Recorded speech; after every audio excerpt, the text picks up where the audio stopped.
Mga kababayan, at panoorin natin itong interview kay VP Sara Duterte. Okay. Ma'am, do you have an opening statement? Oh, yeah. So, well, hindi ko alam kung ano yung mga ginagawa ng mga doctors, pero sinabi ko lang sa kanya na gusto ng nanay na tingnan siya ng mga doctors at yun, sinabihan ko yung mga doctors na gawin nila lahat kung ano yung kailangan nila gawin. So, hindi ko naiintindihan ba, kanina ko lang naisip nung nagkakagulo na sa ambulance na paulit-ulit kami humihingi ng tulong doon sa loob ng detention center. Tapos walang tumutulong sa amin. Nung tinanong ko yung doktor, pwede bang private vehicle na lang ang pagkargahan? Sabi niya, kung wala naman talagang ambulance, sabi niya, okay na yan. Ako na ang mag-assist sa patient. Tapos, nung nandyan na yung private vehicle, biglang may dumating na ambulance ng police. So, ibig sabihin, nandun lang sila sa vicinity, sa loob ng HOR. Wala silang ginawa. Sinabi na namin, doktor ninyo, doktor namin, kahit sinong doktor. Ambulance ninyo, ambulance namin, kahit anong ambulance yan. Tapos bigla, nung ilalagay na sa private vehicle, biglang may aparisyon darating na ambulance ng police. Sinabi nung next of kin, sinabi ng doktor, dalhin nyo sa St. Luke's QC, kasi dito siya lagi na-admit sa lahat ng kanyang problema. Dito lagi siya na-admit. So, nandito yung medical records. Bigla na lang, nagulat kami lahat. Nandun na kami sa veterans. Bakit? Di ba parehong hospital lang naman yun? Veterans or St. Luke's? Hospital.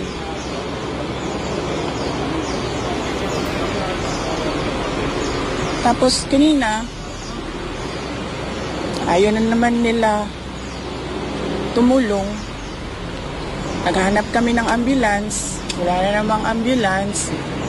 So sabi ko, magbayad na lang tayo ng ambulance, kausapin natin ng St. Luke's kung anong pwedeng gawin.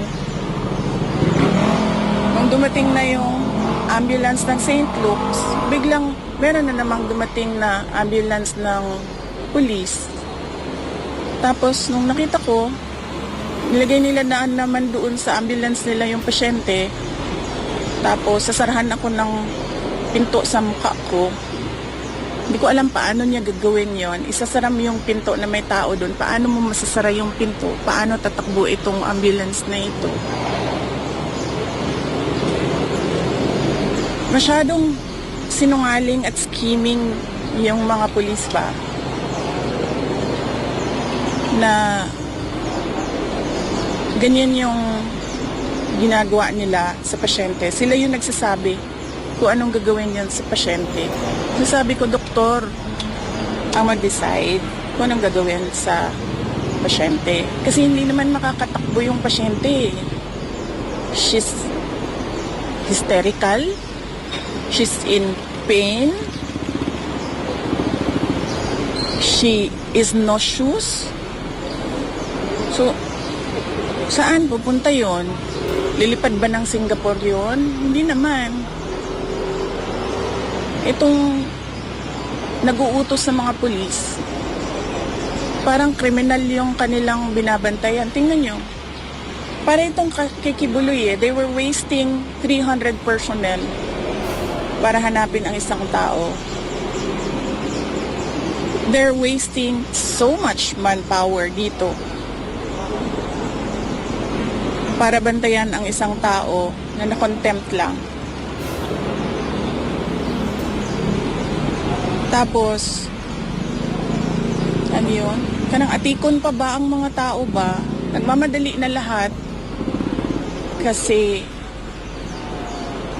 ang iniisip natin yung well-being ng pasyente. Nagmamadali na lahat. Tapos meron pa ang mga pulis na panlilin lang ba? Sinabi na sasakay sa ambulance ng St. Luke's, sinabi na pupunta sa St. Luke's. It's truly exasperating. Kahit pulis, hindi mo na maasahan na tumulong. Tapos, gugulangin ka pa. Tama ba yung term na ginamit ko? Gulang. Lalansihin ka ba? Lalansingin. Lalansihin ka pa. Diba? Saan papunta ang tao? Saan? Kung mismong congressman mo, papatayin ka, yung pulis, lalansingin ka, tingnan nyo yung palibot. Anong klaseng pulis yan? SWAT? Tingnan nyo yung dami ng SWAT dyan. Ano yun? Gangster? Drug lord? Chief of Staff lang yun ng Office of the Vice President. Na, for the record, hindi nag-abscond, hindi fugitive. Nag-attend ng hearing, nagpa-detain to cooperate. So, wala naman tayong, it's not our call kung gaano kadaming police dyan. Diba? Pero, yung lalansingin ka ng police, hiltuhin ka ng police, ano mo yung sabi ng doktor kanina? They are so dishonest. Yun yung term na ginamit ng doktor kanina. Yung mga police, they are so dishonest. She was so frustrated because she had her patient in mind. And yet, somehow, kung sino man yung nag-uutos nitong lahat, they don't care if you die. You're just one of those na awan ko na, hindi ko na alam. There's no... How is she? Kumusta si Atty. You cannot talk to her. But I understand, meron siyang mga questions na sinagot ng... merong mga questions ang doctor na sinagot niya. Pero kami, she doesn't respond to us. So I don't know kung anong ano. May binanggit po bang initial diagnosis ng doctor? Wala silang sinabi sa akin. Yeah, so she's... Last na lang, you will stay dito sa St. Luke's kasama si Atty. Yes, oo. Kasi wala siyang next of kin. So kanina sa cellphone lang nakikipag-usap yung nanay. Sinabihan niya lang ako na take care of my daughter. So sabi ko, I promised her, sabi ko na kung ano yung gusto mo, tita, yun yung masusunod dito. At Mark? Morning, ma'am. Ma'am, may information na hindi daw dito dadalhin ng mga police from veterans, hindi doon sa correctional direction. Kaya ganito yung karaming mga police kahit sa iba pang mga police district. Kaya nga, well, likely, baka ganun nga. They're so dishonest, yung mga police. Ano pala? Question. So if ever, ma'am, Alam mo yon, ngayon ko lang narinig yan, na kaya pala sinasakay nila doon sa ambulance. Kasi ilalagay nila doon sa correctional facility. It's doubly dishonest. Kasi hindi naman ang pulis ang masusunod sa isang pasyente. Ang doktor tsaka ang next of kin. Ihihirapan nga kami doon sa loob kasi wala sa amin next of kin. Vice, if ever na ililipat pa rin si Atty. Lopez, pipigilan ba natin? Hindi ba tayo papayag pa? No, I do not know. Sabi ko nga kanina, nung dumating na yung mga lawyers, sabi ko, I don't wanna think as a lawyer anymore. I just wanna think as a friend. So, I do not know what the lawyers will decide to do. But right now, it must be the mother of the patient who will be followed. This patient is just a detainee for contempt. This patient is not a drug lord, a suspect, a criminal. Diba? Sorry, although nasabi niyo, VP, na you didn't want to act as a lawyer right now, pero ano ho ang masasabi ninyo sa katahimikan ng IBP or Integrated Bar of the Philippines sa mga injustices na nangyayari ngayon? Well, I suppose they like what is happening right now. So, no, hindi natin alam kung anong iniisip ng IBP ngayon. But yes, sinabihan na rin kami, ma'am. Sinabihan na rin kami na you will not get relief from the courts. Ano po ang magiging implication ng nangyari ngayon sa magiging hearing supposedly by Monday po? Naku, hindi ko alam. I'm sure itutuloy nila yung hearing na yan. And I'm sure nakaswero yan na iaano nila doon. Papatestify nila doon. Ganun po sila kawalang puso. Nasa likod niyo po kami, VP Sara. Ma'am, are you going to attend the hearing? There is something na sinuggest na ng lawyer ko sa akin. Sabi niya, sagutin mo na lahat. Kasi may sagot naman lahat eh. But then, sabi ko sa kanya, I already gave my reasons. By prinsipyo, bakit ako sasagot sa mga taong hindi inosente. Mga sinungaling. Mga kurap. At ulitin ko yung utang bayaran niya yung utang niya. Huwag siya mag-inarate. Any more questions? Amiga? Final words. Okay. Wala, I have no final words, but thank you. Nagpapasalamat ako sa media dahil ang laking tulong ninyo na napapalabas namin sa mga tao kung ano yung nangyayari, ano yung sa loobin namin. But really, yan yung paulit-ulit na sinasabi ko kanina sa police ba. I mean, you should implement lawful orders. When a order is patently illegal, gagawin mo pa ba ang lahat to implement an illegal order? Saan ka nakahanap ng committee order na nangyari between 6:15 p.m. to 12 midnight on a Friday na walang pasok ang House of Representatives? Na hindi naman man lang nila sinabi doon na we conducted a meeting with the permission of the Speaker. And look, pagdating ko doon, hindi mo man lang alam kung sino yung kakausapin mo kasi wala yung Sergeant at Arms. I mean, hindi ba yon? I am the Sergeant at Arms. Here is an order. I am assisted by the police. Wala. Walang Sergeant at Arms. Kanina, you were begging. Sino ang pwedeng kausapin for an ambulance? And then ngayon ko lang naisip nung nahimasmasan ako dyan sa loob. Yung ambulance ng police nandun lang the whole time. Lumabas lang siya nung lumabas na yung private vehicle.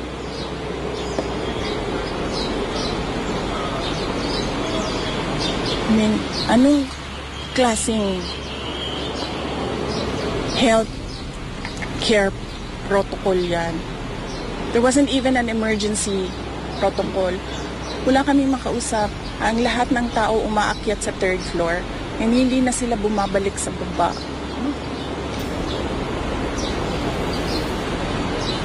Diba?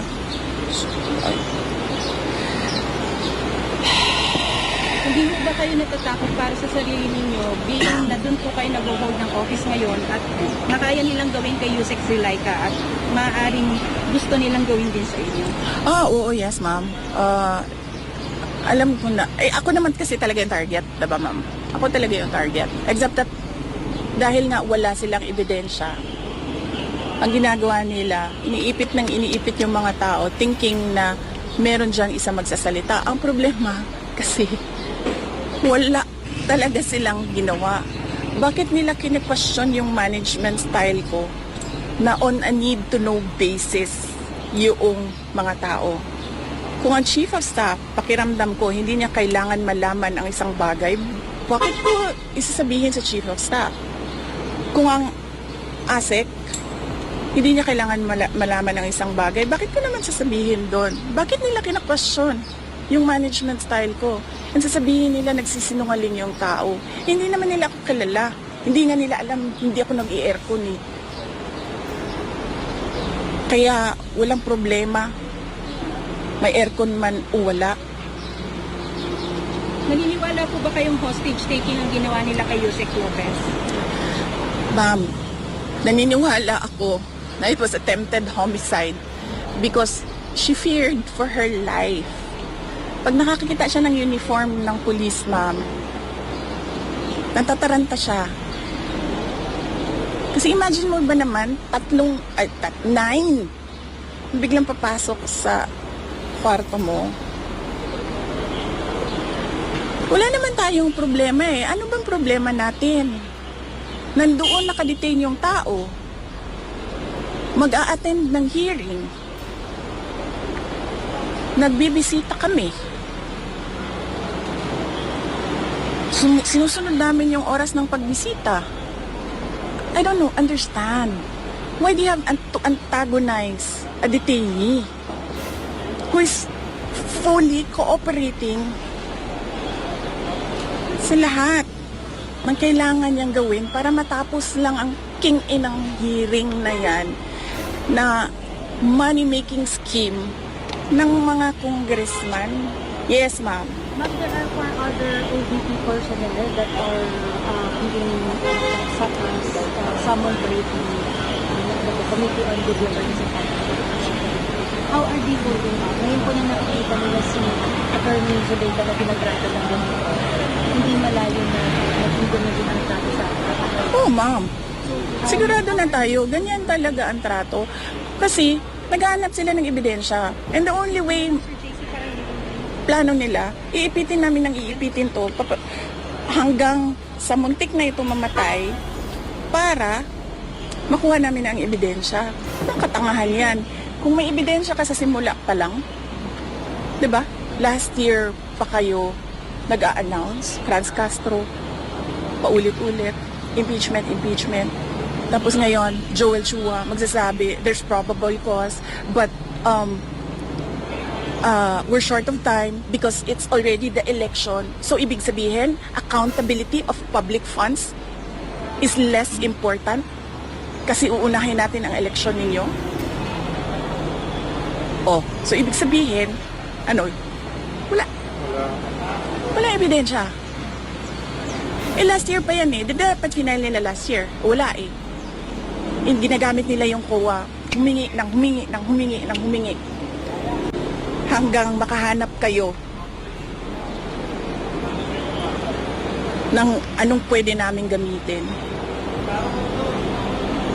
And all because we are in this fucking mess. All because gusto ni Martin Romualdez mag-president. Hindi siya makontrol ng presidente natin. Na hindi marunong magdesisyon. Walang decision-making skills at all. Zero. We are wasting time as a country on what we need to do. Putang inang kawawa na tayo.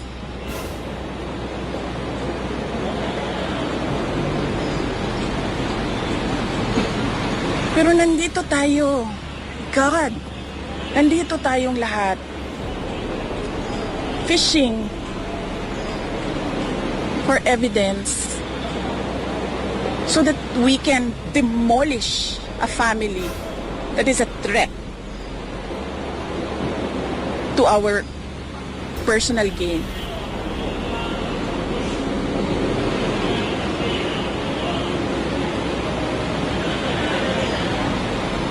We are wasting time.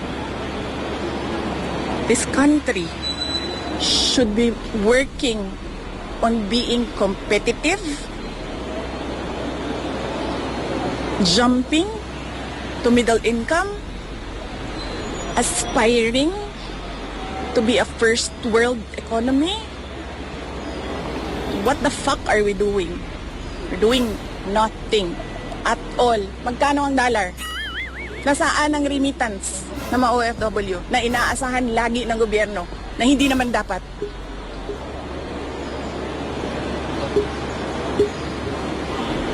We're wasting time as a nation, as a people. We made a mistake with that fucking Marcos.